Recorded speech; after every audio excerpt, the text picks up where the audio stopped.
The truth is out there. Knowledge is power. This is the Prepper Podcast Radio Network.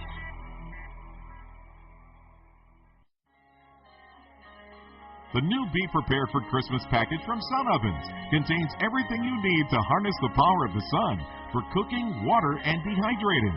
The perfect gift for the preppers or outdoor enthusiast on your shopping list. A sun oven uses the sun's power to bake, boil, or steam food, heat water for purification or personal hygiene, or solar dehydrate. When you use the sun's power on sunny days, you preserve your fuel storage for rainy days. Sun-baked foods retain moisture, have less shrinkage, and do not burn. Sun-baked roasts are tastier and more succulent, and sun-baked bread has unparalleled taste and texture. The new Be Prepared for Christmas package lets you roast an 18-pound turkey. For the past 26 years, Sun Ovens has been proudly made in the U.S., are durable, and have a long life and come with a 100% satisfaction guarantee. Don't be fooled by cheap imitations.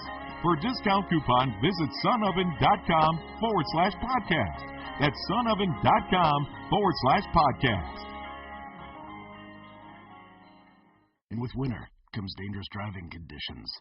Get your vehicle ready for bad weather by getting it serviced as soon as possible. Prepare for emergencies by packing food, water, warm clothes, and weather-appropriate shoes or boots. Don't forget to check the spare to make sure it's usable. Stay informed on bad weather, dangerous driving events by visiting prepperpodcast.com. When Christmas comes, you don't want your family to stare at an empty chair. Are you sick and tired of having your First Amendment harassed or censored on Facebook? Use no more, as we now have a new alternative to Facebook. It's called Awareness Act. Awareness Act is a social network designed for patriots, to be used by patriots, and is ran by patriots. Stand up and help in the fight to protect your constitutional rights. Patriots can create pages, blogs, videos, documents, articles, and so much more. We even have a unique news feed system that allows you to share, read, or connect with any patriot on Awareness Act. We are a dedicated tool for patriots to use against the tyranny our Constitution is facing. So if you're tired of having your rights infringed upon, come check us out at www.awarenessact.com. Again, that is www.awarenessact.com, the social network for patriots, not potatoes. Whether you take me for the fool, I know that I can be. Whether you see me eye to eye. Have you ever wanted to generate your own supply of electrical power, even save money on your electric bill? If so, this is going to be the most important message you will ever hear. Solar power generators are now available. These emergency backup systems provide life-saving electrical power when you need it most. Unlike gas generators, a solar generator runs quietly, emits no fumes, and produces electricity from the sun. It's like having an electric power plant running quietly in your own home. Run sump pumps, shortwave radios, computers, and even keep your food from spoiling. Whether it's hurricanes, ice storms, brownouts, or blackouts, you'll never suffer through painful power outages again. And here's the best news, a remarkable fall truckload sale going on right now that gets you $1,700 in bonuses when you buy a solar generator. To find out why solar generators are the best generators and get $1,700 for doing so, go to falltruckloadsale.com. That's falltruckloadsale.com. Generate your own supply of electricity. Go to falltruckloadsale.com. That's falltruckloadsale.com. This is KPRN-DB, broadcasting worldwide from Southeast Oklahoma, USA, to parts unknown.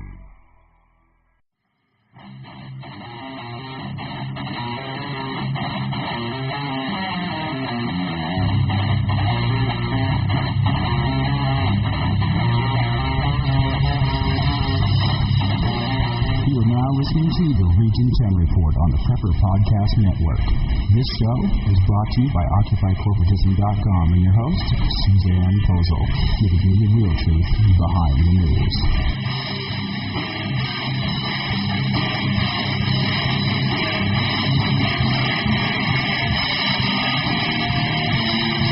Good evening, folks. Thank you for joining us. This is the Region 10 Report. I am your host, Suzanne Posel, and I am joined by my co-host, David Posel. And thank you for coming back and seeing us tonight. There's a lot happening in the news. I know that most of you over the weekend have heard about the FEMA camps in New Jersey, and we're going to try to get to that. But I want to focus, starting right off the gate, on Benghazi. I want to talk to you about Obama's cabinet jumping ship, and everybody is leaving. Everybody's put in a resignation. He's cleaning house. He's getting rid of all of his excess furniture, like Hillary Clinton and David Petraeus, Timothy Geithner, Lisa Jackson, Ray LaHood, Eric Holder. But I want to focus in on two of those people, and they were the first ones that I mentioned, Hillary Clinton and David Petraeus, because I want to talk about what happened in Benghazi. I want to dispel the myths about what happened in Benghazi, because I've been following this since it broke. And I've dug out some interesting information, and I've been reporting on it for weeks now.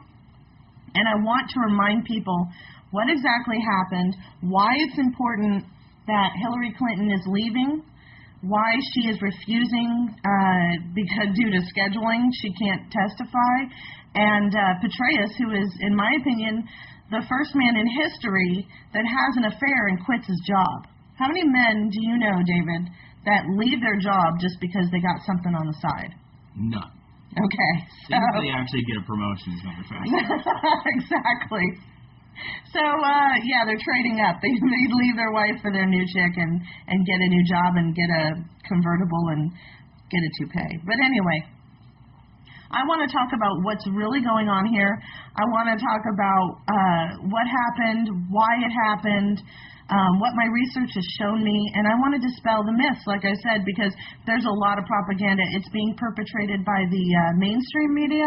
It's even being perpetrated by the alternative media.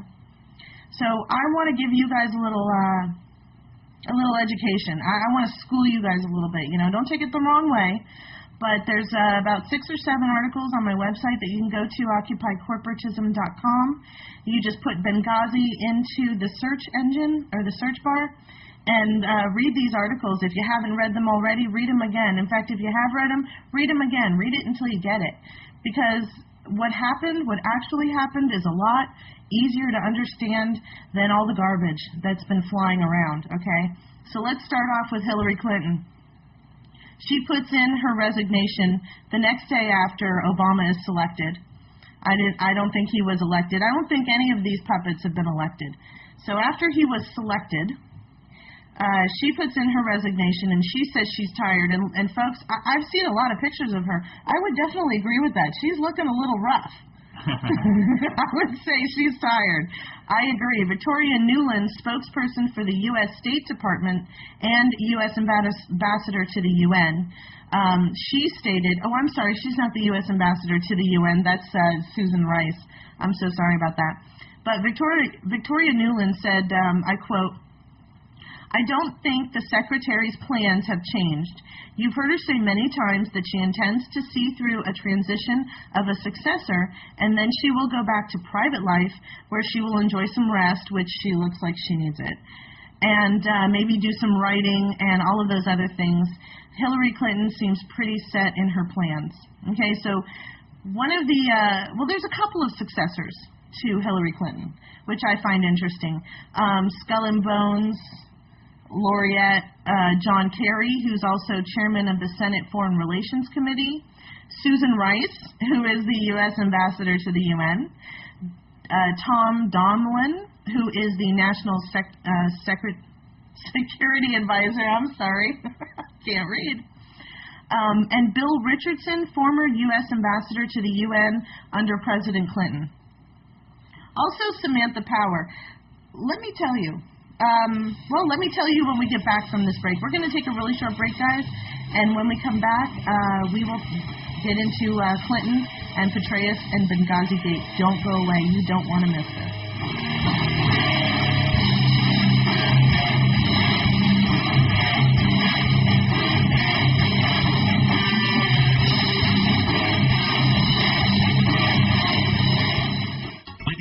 I'd like to tell you about a revolutionary new product from our sponsor, Elixir Liquid and Electronic Cigarettes. If you're a smoker, traditional cigarettes have lots of chemical carcinogens and are being sold for up to $11 a pack in some places around the country. Electronic cigarettes, on the other hand, consist of only 3 ingredients and are a fraction of the price of traditional cigarettes.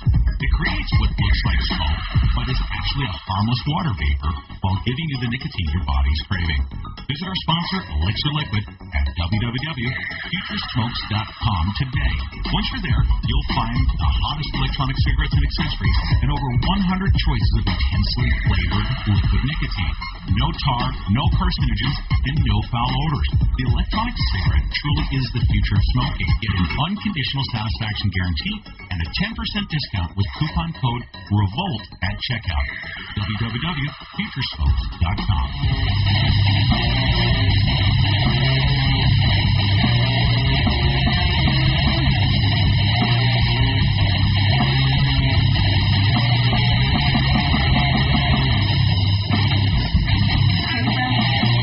Coming back, you are listening to the Region 10 report, and let's get back into Hillary Clinton.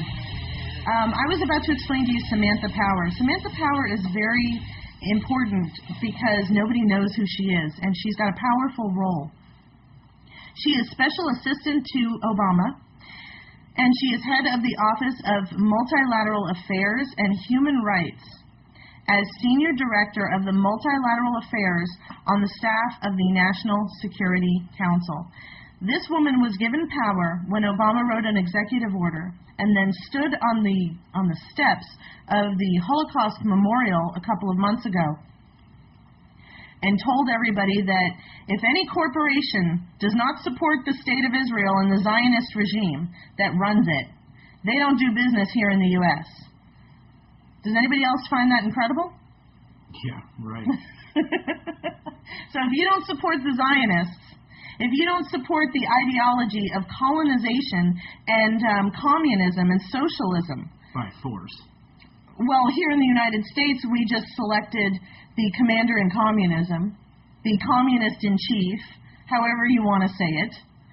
And so now we've got Samantha Power, who might be head of state, Secretary of State. Mm-hmm. This, to me, folks, this list of people who would be the successor to Hillary Clinton is amazing to me. But before I go into who might actually become the new Secretary of State, let's talk a little bit about Mr. David Petraeus. Now, David Petraeus is the director of the CIA, and he formally resigned, citing that he had behaved unacceptably due to an extramarital affair. And he went to see Obama and spoke to him about this, and then he called him the next day, and Obama accepted the resignation over the phone.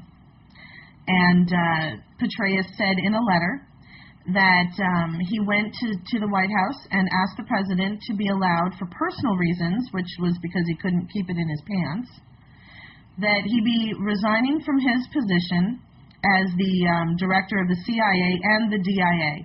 If you're not sure who the DIA is, go Google that for yourself. I'm not going to explain it here, but you might want to know who those people are. They're pretty scary.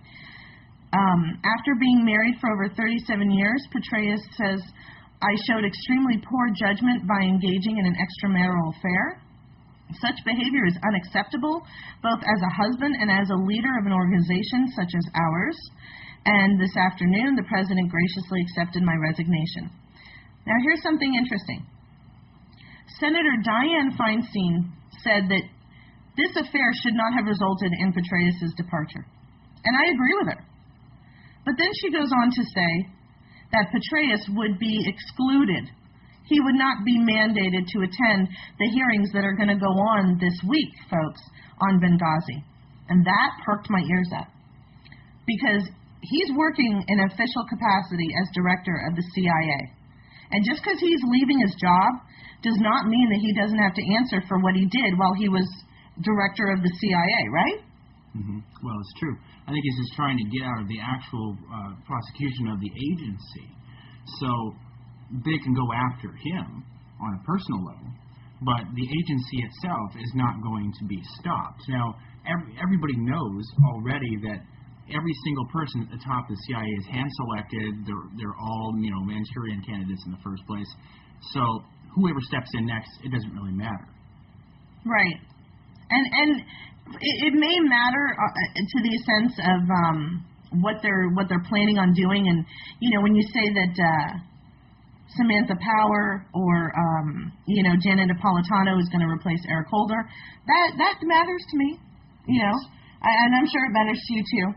But what they're saying here is with Hillary Clinton, she says, I can't show up to the meeting. I can't testify.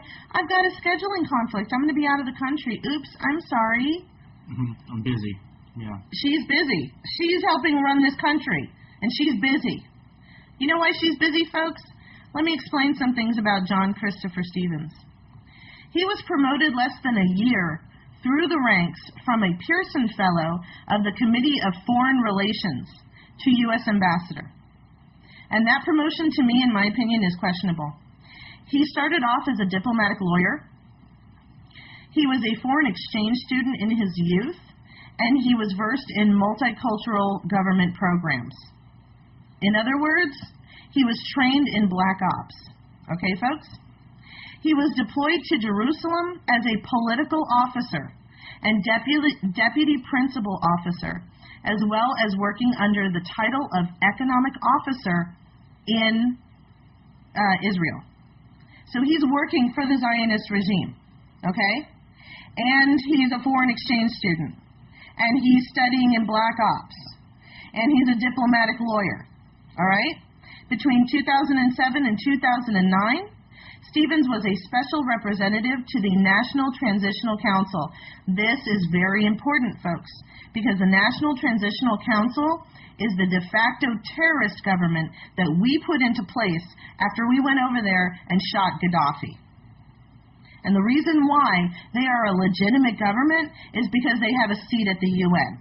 So if you flip that sentence around, terrorists sit at the UN and make decisions on international mandate. Okay?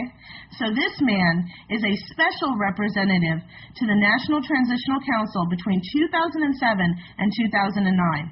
And then, during the U.S.-sponsored Libyan revolution, he all of a sudden, after all of that is over, he gets elevated to U.S. ambassador status. And he was recommended to become a U.S. ambassador by Hillary Clinton. And she stated that herself.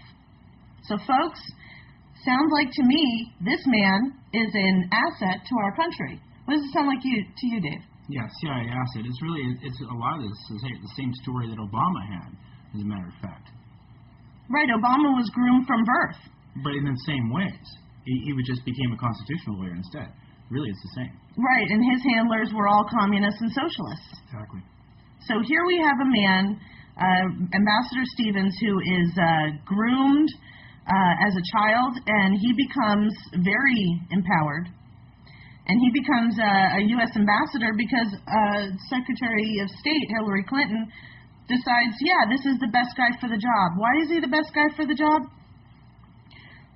Let me start off by saying this to you folks. Stevens and Smith and two Marines were murdered at a gated villa in Benghazi. And how do I know that? Because the landlord's name is Mohammed al-Bashiri. B-I-S-H-A-R-I. Google that. The U.S. State Department rented a gated villa, a compound, with over 6-foot-tall walls and a gate in front and land so they could grow food on it, and it's beautiful, it's gorgeous. Of course, the U.S. State, your tax dollars paid for that. Of course it's gorgeous. I've seen aerial shots of this place. It's beautiful before they burned it down. But the U.S. State Department rented this compound, this gated villa, from Mohammed al-Bashiri, and it was used as a housing facility for CIA operations. When Stevens was coming into town, he would stay there. And that's what he was doing. Okay, folks? This was not a consulate. This was not a diplomatic mission. This was not an embassy. Go look it up. usembassy.gov. Please, go look that up, folks. I want you to be empowered. Don't just trust me. Look it up yourself. And you will see on the U.S. State Department website, on their own website, there never was, never has been, and never probably will be a U.S. embassy, consulate, or a diplomatic mission in Benghazi. The nearest one was in Tripoli. And let me give you a little idea of what that's like. That's like the Sandy victims. Sandy goes and hits New York, and FEMA starts rounding up people in Florida and taking them to FEMA camps because they're victims of a hurricane. That's how much of a difference this is. You've got Tripoli on one end and Benghazi on the other. And you've got Sandy victims in New York, and FEMA goes down to South Florida and starts rounding up people to take them because they're hurricane victims. This is night and day, folks. Okay? So Stevens is at this rented villa. It's like going to stay at your vacation home. And what does he do? He is gathering intelligence for the CIA on the National Transitional Council. And he's doing this because the National Transitional Council has their own army. But they also like to hire guns. Hey, we like to hire guns. We hire DynCorp. We hire Blackwater, who's now Academy. We hire mercenaries all over the place, don't we? Yeah, absolutely. We just did an article on the DOD talking about how they use mercenary corporations like DynCorp and Blackwater when they create a fake Arab Spring and ruin a country, and then they send in their mercenaries to lock everything down until they can stabilize the population. Not population control people. They're not sterilizing these people. They're putting guns in their faces and saying, we want you to be peaceful. And you get real peaceful when you're staring down the barrel of a gun and you can't defend yourself because some other country came in and destroyed your government and destroyed your way of protecting yourself. That's what we're talking about. So the National Transitional Council hires all of these different factions to help out with their own national army, for argument's sake, okay? And one of the groups that they hire are Salafis, Muslim Brotherhood. Salafis are important because Salafism is an extreme form of Islamic terrorism that comes right out of Saudi Arabia. And I want you to remember that. Saudi Arabia, folks. The Muslim Brotherhood, why is that important? Because the Muslim Brotherhood are best friends to the Obama administration. When we put that fake Arab Spring in there and toppled Egypt, we put Morsi into power. And who is Morsi? One of the heads of the Muslim Brotherhood. He's good friends with Obama. Obama had Muslim Brotherhood representatives a couple of weeks before Morsi supposedly was elected, I would say selected, to win the presidency. And Obama sent a couple $1 million in foreign aid, quote unquote, probably a congratulations gift for a job well done. So we've got Salafis from Saudi Arabia and Muslim Brotherhood, and these people are being watched by Stevens. He's collecting intelligence information when he goes to Benghazi, and he's giving it to the CIA. And when Stevens died, one of the CIA who worked with him said, we lost a good pair of eyes. Now, why would he say that? Unless Stevens was doing surveillance operations for the CIA. Do you know what that makes Stevens? That makes Stevens a CIA asset. That means that Clinton recommended Stevens to become a quote-unquote U.S. ambassador so that they could plant him in Libya, send him down to Benghazi to spy on the National Transitional Council and spy on the Islamic terrorist groups that they use to militarize their government, who, by the way, we work with. We work with the Muslim Brotherhood, and we work with the Saudi Arabian government who uses Salafi terrorists, okay? So it's not like we're spying on them because we want to see what they're doing. We're spying on them because they're using our friends, and we want to know what our friends are doing when they're not working with us, okay? That's what this is about, folks. Stevens sent over 20 communications for help because he figured out he had a hit on his head. And he wrote about it in his diary, and CNN got a hold of it, and the Obama administration blasted him. Not the Obama administration, I'm sorry.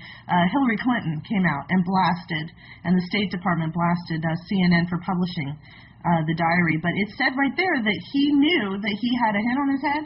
He had strong suspicions, and he was telling the U.S. State Department in over 20 communications, please send extra help because I think they're going to kill me, basically. Mm-hmm. And he wasn't wrong, folks. The same guys that he was watching were the same guys who ended up killing him. Okay? And this is important for us to understand. This was a hit. And who knew about it? Hillary Clinton. And I'll explain that to you in detail. And who knew about it? David Petraeus. Why? Why would those two people know about what was going on? Because Stevens was a U.S. ambassador. That was his cover. That was his distraction. But he was really a CIA asset, which means David Petraeus knew about his operations and probably sanctioned them and knew what was going on. And that's why he doesn't want to testify. And that's why Hillary Clinton doesn't want to testify. But I don't want to get too ahead of myself.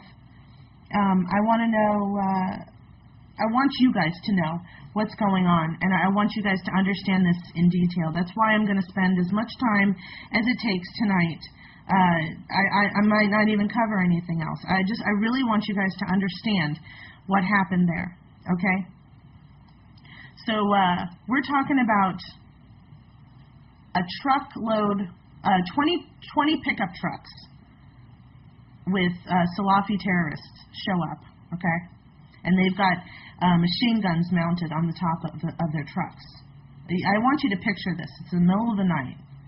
And they've got 20 pickup trucks show up, and they've got these machine guns mounted to the tops. And they're waving their flags. And they are throwing grenades over the walls. And they're shooting up the joint. And right online was Sean Smith. And he worked under Hillary Clinton between 2007 and 2009. I'm sorry, since 2009. I apologize. He was working using the EVE online gaming. It's a video system. I'm sorry. He was using that system to send communications to the State Department. And the night of the murders, he was online, sending encrypted communications to the State Department through EVE Online. And the last thing that he reported was gunfire, and he logged off and subsequently died. And people who knew him over the 7 years that he used EVE Online with the name Vile Rat, these people felt really close to him. He had really gotten to know people who played these games. And he also knew the makers of EVE Online, not only professionally, but personally. So the U.S. State Department, we all talk about how they're spying on us on Facebook and on these online gaming multiplayer games. But really, what they're also doing is they're using these things to send encrypted messages to each other. And that's what Sean Smith was doing. And his official title was Service Information Management Officer. And if you don't believe me, look this up. EVE Online. Google that. Sean Smith, EVE Online. Google that. Check this out for yourself. Can you imagine? Think about this, though. How many other websites, game systems, things like that, how many of these are actually secretly just their only purpose is to move this information? It's kind of like, it reminds me of the old KGB, how they use these sort of systems to do that. Yeah, it's a modern day message in a bottle. Exactly. You're connected no matter where you are. If you have internet access, you're connected to everyone. You don't have to be in the same city, state, or country. You're connected. So they get on this online game. The guy at the State Department, wherever in the United States, he gets on at the same time, and they start playing the game together, and they're sending encrypted messages back and forth to each other. And everyone else playing the game doesn't get what they're doing. They don't understand what's going on. And that's fine. They're not supposed to. But this is how they communicate with each other. They do it in plain sight, people, and we say that phrase so many times that we're immune to it. Just like we say the phrase Ponzi scheme so many times that we just don't grasp the concept of what a Ponzi scheme is. But plain sight is a lot easier. Okay? When you go to, I mentioned that JFK assassination exposed. When you go and watch this video, folks, and if you can't find it, please email me at admin@occupycorporatism.com, and I will send you the link. But when you watch this, you will see that it's easier to get away with something if you do it right in front of everyone's face than it is to hide it. Okay, whenever our government tries to hide something, we always end up finding out. And eventually, we always find out because everything gets declassified, right? That's true. Well, yeah, you have to do a FOIA request. Still, in 10 years, after they think that it's no longer pertinent, they declassify documents and we find out stuff, right? Mm-hmm. So eventually, we are going to find out. But if you want to know right now, pay attention to what's going on right in your face.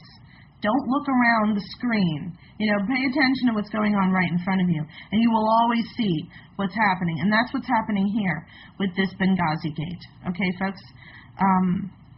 Yeah, if you see that they're talking, if you're reading a news article and it says that this is a consulate or an embassy of any kind, if you see those words, that should tip you off right away that A, they're not doing their research, and B, they're probably not a good quality information source, or even C, that they're infiltrated, and you definitely don't want to read their information. Right. To me, that's a tip-off, and I'm not just talking about mainstream propaganda. I'm talking about alternative media. Ladies and gentlemen, it's not difficult to Google. We all know how to do it. We all use the search engine. usembassy.gov. In fact, today, folks, I went and looked it up again because I saw an article from a well-respected alternative media site, and I'm not going to name their name. But it was about this Benghazi gate that's coming about, and what did Petraeus know? Okay, what did Petraeus know? And that's why I'm doing this show for you tonight, guys, because I know what Petraeus knew, and I want you to know as well. But when I went to this well-respected alternative media website, the first thing that caught my eye in the first paragraph was the U.S. consulate at Benghazi. Ladies and gentlemen, if they can't figure out on usembassy.gov that there is no mention of a consulate, embassy, or diplomatic mission in Benghazi, I would click that little red X at the top of your screen and go to another website, seriously, because they're not doing any research. And you don't want to believe anything else they have to say, all right? If you know that they're lying to you, walk away. If they're hiding something or they're telling you an untruth, seriously, folks, walk away. We're at that critical juncture, ladies and gentlemen, with Communism Part 2, with Obama selected commander in communism. A lot of things are going to get crazy. A lot of things are going to get hectic here. And we don't have time. We barely have any time to wake anybody else up. We need the people who are waking up. If you can hear my voice, then you need to get motivated. And you need to start to understand that it is time to know the facts, to understand, do the research yourself, and get motivated, get up, because we got to get ready for this. Folks, I want to continue this discussion on the other side of this break. And please stay with me, hang in there, and we will discuss exactly what's going on with Clinton, Benghazi Gate, and Petraeus when we return right after this. Thank you.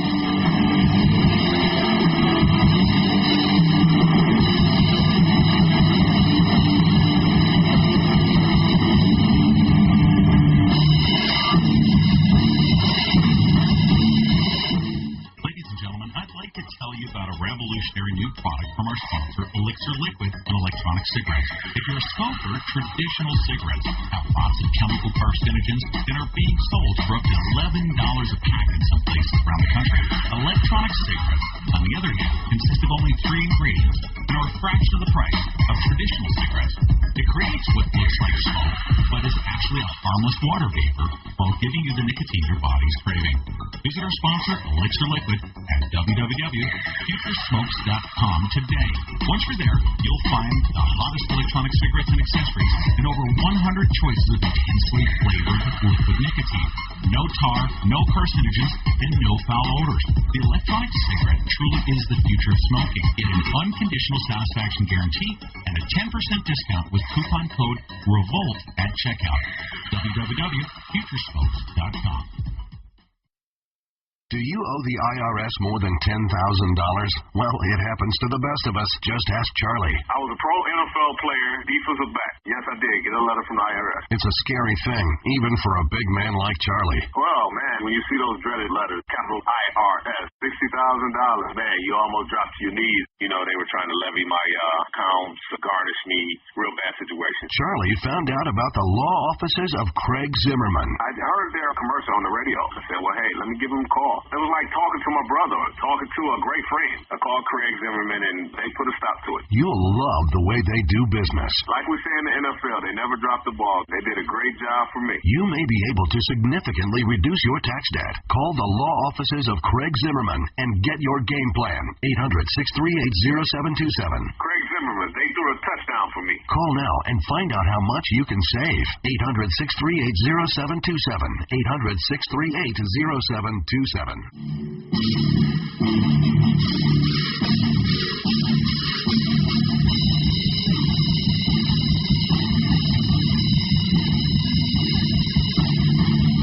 folks, thanks for joining us and thanks for hanging in there. You are listening to the Region 10 Report. I'm Suzanne Posel and David Posel is my co-host. And let me just get right into it, folks. At the committee hearing, at the House Oversight Government Reform Committee meeting that happened in October, we saw Patrick Kennedy, Undersecretary of State for the Management Department at the U.S. State Department, go in there with a pre-written statement calling the mission at Benghazi. Okay, so he doesn't even know. Okay, he doesn't even know that there's no consulate there. But they went in there and they said that this was all Obama's fault. That's where this rumor started, ladies and gentlemen. It started on October 11th when the House Oversight and Government Reform Committee was underway, and Patrick Kennedy stood or sat in front of Darrell Issa, House Representative, and lied and said, and I quote, "The State Department regularly assesses risk and allocation of resources for security, a process which involves the considered judgments of experienced professionals on the ground and in Washington, using the best information available. The assault that occurred in the evening of September 11th, however, was an unprecedented attack by dozens of heavily armed men." Of course it was. They all knew what was going on. But Kennedy went on to say that it was the Obama administration that had full knowledge and gave the order for everyone to stand down. That's where this rumor started, okay? I don't like Obama either, ladies and gentlemen. And if you go to my website, I expose that man every minute, every hour of the day if I can. But ladies and gentlemen, this was a lie perpetrated in the beginning, and no one paid attention, by Hillary Clinton through her lackey, Patrick Kennedy, sitting in front of our elected officials on Capitol Hill to blame the Obama administration, to get people to think that Obama had the power. And yes, he's the commander-in-chief. He has all ultimate power, right? He signed the NDAA. He's now America's first dictator. Of course we know how much power he's got, except Hillary Clinton is involved. And Hillary Clinton has a body count, how long? Yeah, it's pages and pages. Google that, folks. Hillary Clinton, or just Clinton body count. Everyone that has ever known Hillary and Bill Clinton is dead, basically. There's a few people who are allowed to be alive. Mm-hmm. But I'm glad that I don't personally know her, because she probably wouldn't want me around, especially after this episode. Yeah. Well, everything from Oliver North till now. I mean, back then, actually, when he was the governor of Arkansas, I mean, people were dying back then, all the way till even today. Oh, yeah, he was running guns and snorting coke. Well, it was part of the deal, but he was actually, they were actually allowing the witnesses to be murdered. I mean, he was in on the whole thing, and it's actually pretty well known. Right. So by October 17th, folks, 7 days later, Hillary Clinton is up there saying, "Oh, you know what? I'll take partial responsibility." You know what she said, folks, in an interview? Hillary Clinton said in an interview with Margaret Brennan that she takes responsibility for the events on September 11th to avoid some kind of political gotcha. Hillary Clinton explained, that she was confused after the attack and the initial demonstrations, which were all manufactured, by the way, folks. Any Arab Spring, any demonstration that we see, it's all manufactured. But anyway, Clinton goes on to say that it appeared to be unraveling, that the Obama's foreign policy was not working, and that the president and the vice president wouldn't be knowledgeable about specific decisions that were made by security professionals. You know what, folks? She told the truth. Do you know why? It's in her capacity as an employee, as U.S. Secretary of State, to securitize diplomatic missions, whether they are foreign or domestic. That's part of her job. Okay, folks? That is part of her job. So guess what? She would have been in charge of making sure that Stevens had the security adequate for his needs. And she also would have been in charge of denying him the security that he requested 20 times that I know of. Not Obama. Clinton. This was Clinton. Hillary Clinton said no. Hillary Clinton said, we don't want to give him any more security. Why? Why would she do that? Well, let's think, guys. When I sit down and think about the relationships between our government and the puppets who run it and the foreign nations that they play games with and kill us over, who comes to mind? Saudi Arabia. Who knows Saudi Arabia better than the Bush family? The Clintons. The Clintons. Exactly. Okay? So it doesn't take a rocket scientist, you know. I understand that they're dumbing us down in our public schools, folks, but we have the internet, and we can go and look this stuff up. And I really think that we need to do a little history lesson here. I'm not going to do it here on this program. I want you to go and look this up. But refresh your memory on how close Hillary Clinton is with the Saudi Arabian government, and you will understand why she doesn't want this known. And I'll tell you what she doesn't want known. But I want you to go and look up and see how close they are. So Hillary Clinton, first she sends Patrick Kennedy in to speak to our elected officials and say that it was the Obama administration's fault. And that sparked a whole big load of propaganda. A truckload of it. And then she comes out 7 days later and says, yeah, you know, it was my fault because I should have been securitizing him, and I wasn't. And she was telling the truth. But you know what? She's also doing two things. She's priming herself. She threw in there that she didn't want it to become a political issue because Obama was running for president. Well, that's a load of crap. Because we all know that she wants to run for president in 2016. And I'll get into a supposition that I have about that. But folks, U.S. State Department, Hillary Clinton, failing in her job results in the death of a CIA asset, a U.S. Ambassador Stevens, who is gathering intelligence for the CIA, who is under the direction of who? David Petraeus.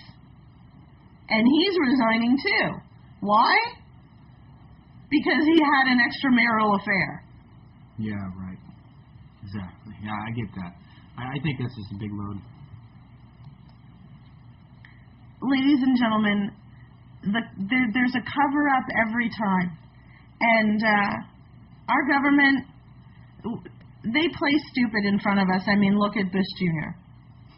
Okay. I think he actually was stupid. We all do think he's stupid, but you know what? I think that man is brilliant. In the respect that he plays dumb so good. You know, like the Three Stooges. Nobody could ever think that these guys were smart men, but they actually were. They were very brilliant men.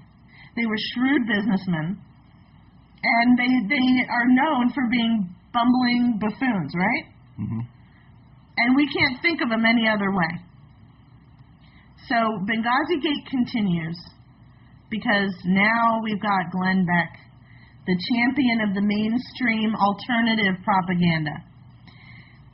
And on one of his shows with Andrew Wilco, he has a guest called Ed Klein. And I watched this show, and I couldn't stop laughing. Because I couldn't believe that, first of all, they called it a U.S. consulate. And second of all, I couldn't believe that they were, they never, ever, ever mentioned the fact that part of Hillary Clinton's job, in her job description, is to send security for diplomatic missions, foreign and domestic. No, what this guy, Klein, said after he lied about the gated villa and called it a U.S. mission. He said that the Obamas and the Clintons, behind the scenes, have a very tense relationship. And this directly plays into political theater that is being acted out in front of the public. And you know what, ladies and gentlemen, I don't argue with that fact, because what goes on in front of us is not what's real. What's real, what's really happening.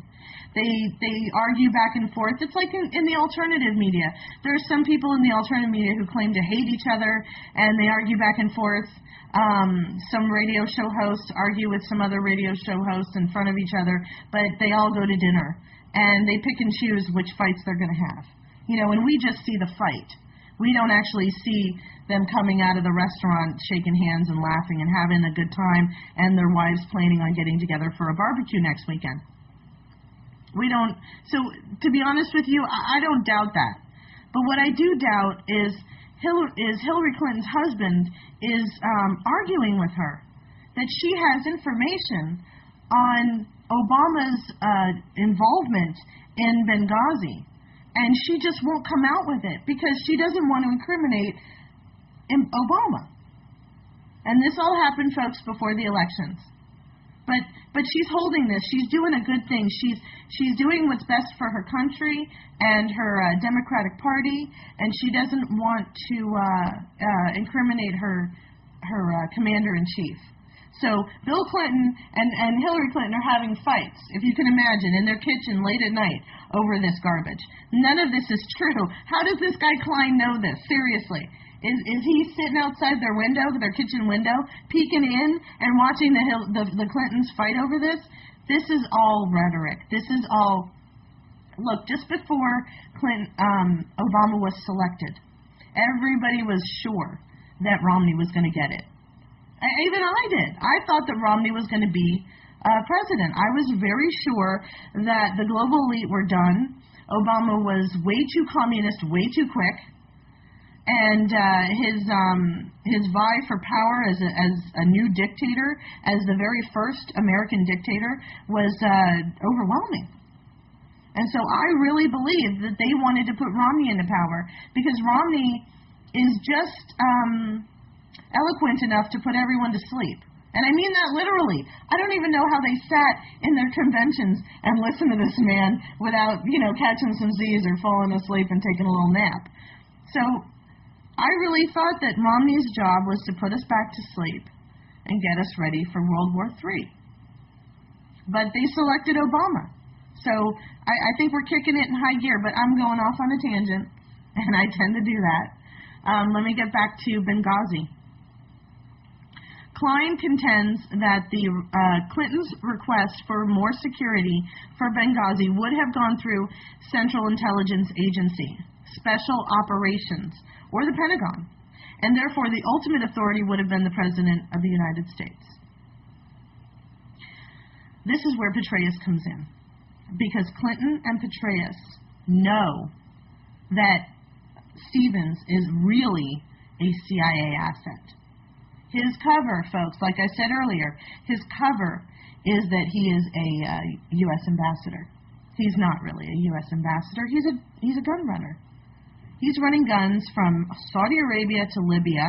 He's running guns for the Saudi Arabian government to Syria. He's spying on the National Transitional Council in Libya. He's spying on the Salafis. He's spying on the Muslim Brotherhood. He's spying on the February 17 Brigade. And he's taken down notes, and he's passing along his information to the CIA, to David Petraeus. And he's passing along information through Sean Smith to the U.S. State Department through EVE Online. This is what he was doing. And the man probably knew too much. Or maybe he said he was going to talk. Or maybe somebody found out about something. I haven't figured that part out yet. But what I do know is the man was murdered. And it was allowed to be, Clinton allowed it to happen. Nobody stepped in to stop it when we had the power to stop it. And now that he has been murdered, and now that Benghazi Gate didn't have the effect, I guess, that they were hoping or whatever when it came to the elections, I don't know if that had a factor in it. You know, ladies and gentlemen, I don't even know if it's ever really true that they even have to rig the elections. I really just think that it's all just a game. It's like a game show, and you just you go there to watch a movie or a play or a game, and then the winner was already predetermined, so it didn't matter anyway. That's what I'm coming to realize. That they don't even rig the elections, that even the talk about, Romney, and I even wrote on it too, Romney had money invested in the voting machines. Yeah, I really just honestly, ladies and gentlemen, I don't think that they go that far. I don't think they care. I think that every single envelope has the same name in it. And so you think that you've got the right one in your hands. You pick red, you pick blue, who cares? Well, guess what? It's the same name. It doesn't matter which one you choose. Right. Now that it's all electronic, I don't even think that there's really a piece of paper. I don't think anybody counts anything. I don't think there's anybody counting anything. And if they are, I don't think they're counting what they think they're counting. Well, they can just use anything. They've got Flame. They've got millions of programs. The CIA has programs that can do anything that they want it to. Not only that, all of our internet, all of our broadbands have all been allocated to the government, so they can do anything that they want. We don't have any control anymore. Oh, folks, you want to look up U.S. Ignite. Google that, U.S. Ignite. And actually, if you go to OccupyCorporatism.com, I've written an article about that. That's something that we should talk about here on the program one of these nights. But let me take a short break, and let me get back and wrap this up and explain to you what Clinton and Petraeus actually means. Okay, folks? So we will see you on the other side.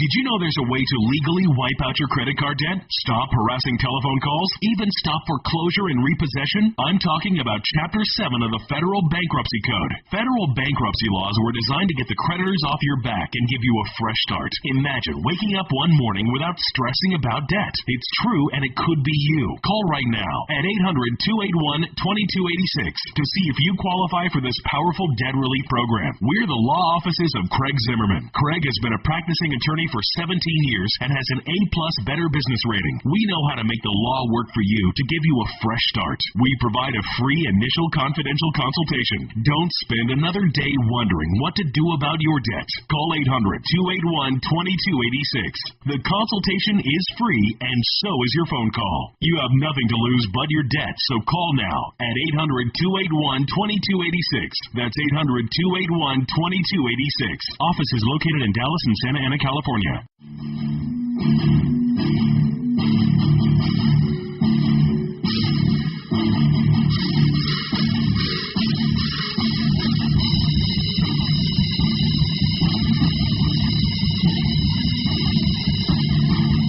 folks, thanks for hanging in there. I am Suzanne Posel, your host.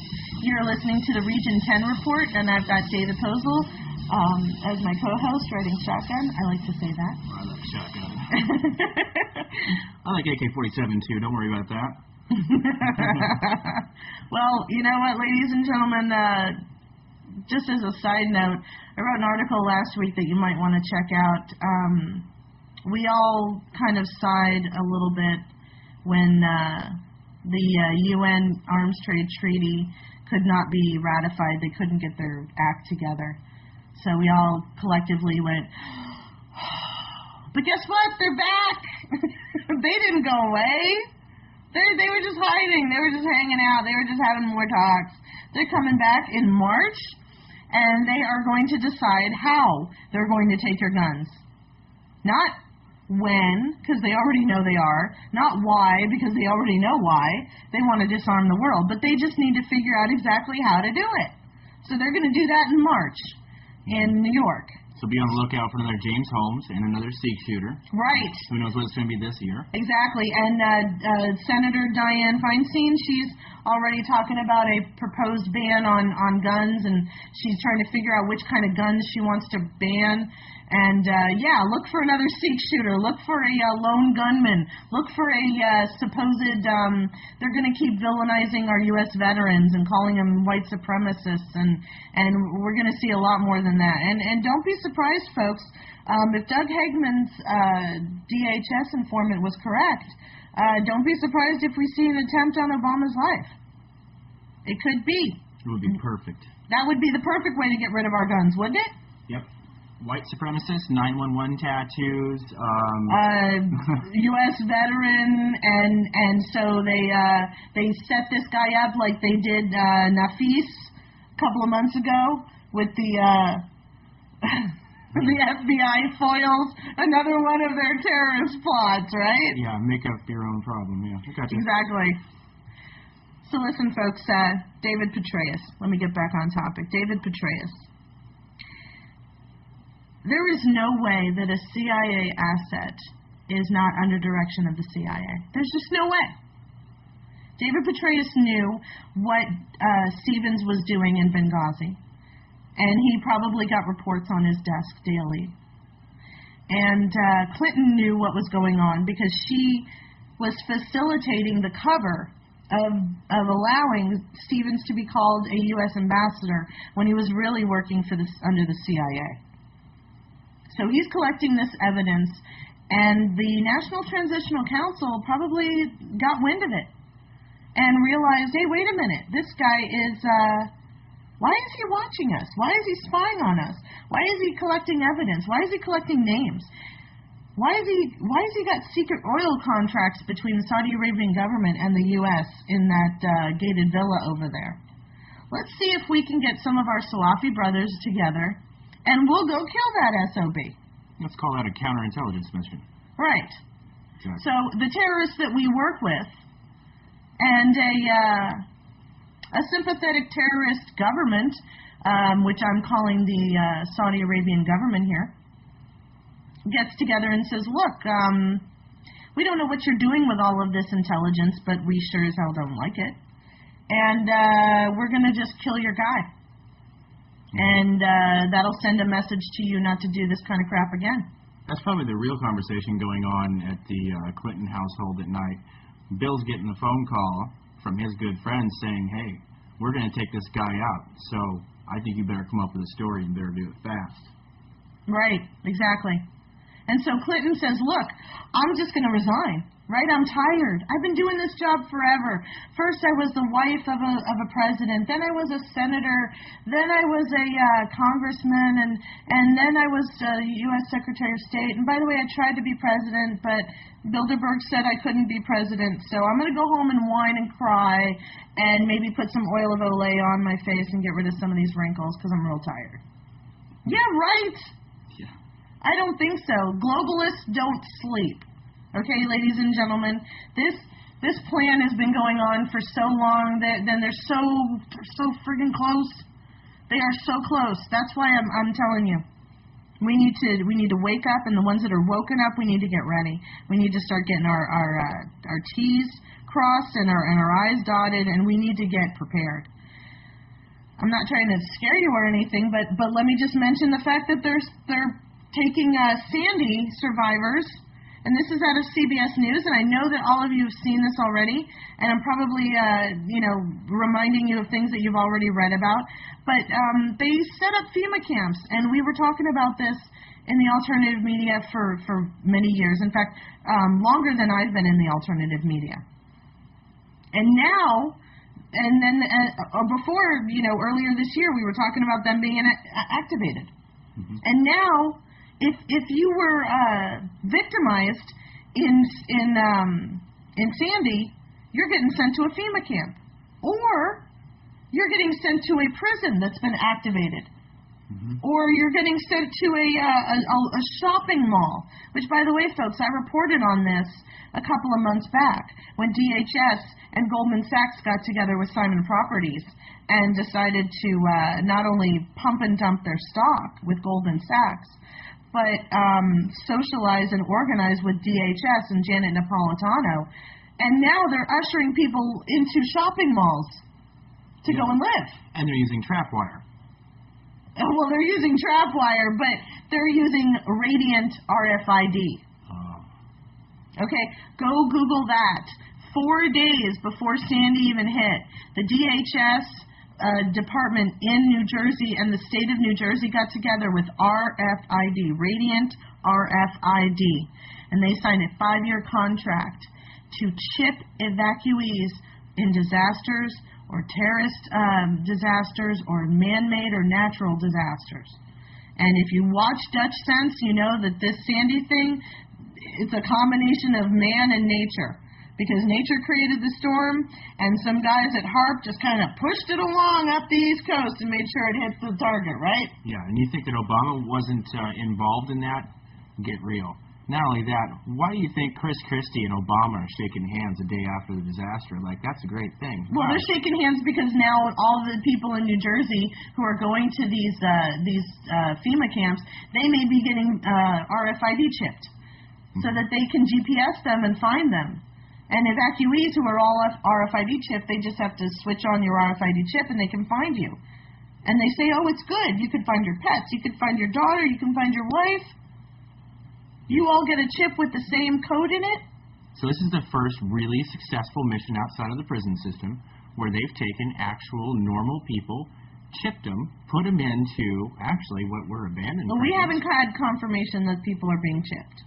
We just have a contract 4 days before Sandy, and then we have FEMA just this past weekend putting people into tent cities. Yeah, tent cities. 40 acres of emergency housing. Reallocated buildings. But that means that the gun is loaded. Yes, folks. That's, you know what I said earlier in this broadcast? I said that there's always a built-in conspiracy.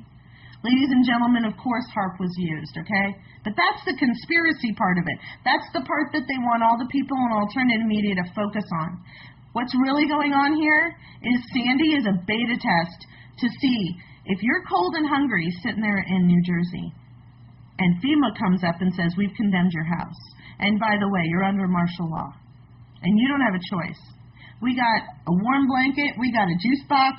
Come stay in this prison cell. You say, I don't know about that. They put a gun in your face and say, guess what? We're under martial law right now. You're coming with me, and you're going to the FEMA camp. And maybe when you get there, you get chipped. When we get confirmation on it, ladies and gentlemen, OccupyCorporatism.com will be reporting on it. I wish I had more time to talk to you guys. We're going to continue this. Maybe we'll continue this next week. But I want you guys to pay attention to Benghazi Gate because we're going to see a lot more coming out this week. And I want you guys to pay attention to what's going on with Sandy because the beta test is the FEMA camps, and this is the scary part. Gosh, folks, I wish I had more time. Thank you for joining us on the Region 10 report, and please join us again on the network, and we'll be bringing you all of our news. If you want to join us Monday through Friday and on the hours that we're not here on the broadcast, 24 hours a day, OccupyCorporatism.com. I'm constantly putting out new information, folks. Let me be one of your sources of information, but please don't let me be the only one. Okay, folks? I want you guys to be smart, educated, and self-empowered and discerning of your own. I don't want you to just blindly follow me or any media outlet. I want to give a special thanks to Pete Santilli. You can listen to me on his show, The Pete Santilli Show. You can go to thePeteSantilliShow.com and download any one of his episodes, and I appear in the first broadcast doing the Bunker News Break. And I want to thank the band No Messiah because they have given us permission to use their music, and I absolutely love it.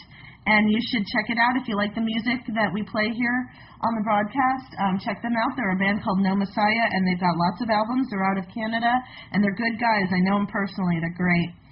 I want to, like I said, I want you to continue and keep doing the research. All the topics that I covered, you can find them on my website, occupycorporatism.com, but I want you to click on my source links and then surpass me. And if you have any questions, or if you just want to drop me a line, it's admin@occupycorporatism.com. We'll see you again next week. This has been the Region 10 Report.